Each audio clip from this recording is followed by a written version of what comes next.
कथा सांगायची बाळा. बरं ऐक सांगते. एका गावात दोघं नवरा बायको राहत होते. ते दोघांचं सारखंच तुम्ही तुम्ही तुम्ही व्हायचं. नवऱ्याला वाटायचं मीच लय हुशार आहे. सारखं त्यांना रोज उठलं का बायकोला मारायचं, रोज उठलं का बायकोला मारायचं. आता बायको मार खाऊन खाऊन कटाळून गेली.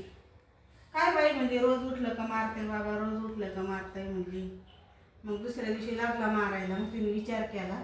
दुसऱ्या दिवशी मारायला लागला. सांग म्हणले माझ्यासारखं हुशार आहे का कुणी या गावात, का शेजारच्या गावात आहे ते मला सांग.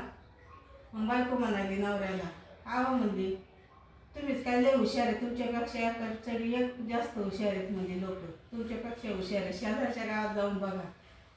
थंडीचे दिवस होते. मग याला वाटलं बायको आज कशी काय मला बोलली, इतके दिवस बोलली नाही.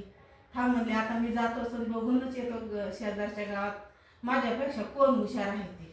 अगं म्हणली बाग म्हणली डब्बा मला. हा अगोदर काय डबे फिबे नव्हते, उपारण्यात भाकर बांधली तिने आणि जातो म्हणलं बघतोच कोण आहे माझ्यापेक्षा हुशार ते. बरं म्हणजे जावा. चालला चालला चालला थंडीचे दिवस होते.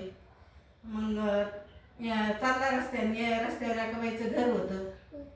ती बसला आपला का चालला चालला तिथं बसला वाटेवर बसला. याला थंडी वाजायली. त्या बाईच्या दारात बसला जाऊन. ती एक बाई ती स्वयंपाक करीत होती. तिला सगळं कामधंदा आवरून शेतात जायचं होतं. हां मग पसारा असाच अस्तव्यस्त पडला होता. मग आवरायचं तर मग हा दारात बसल्या दिसला.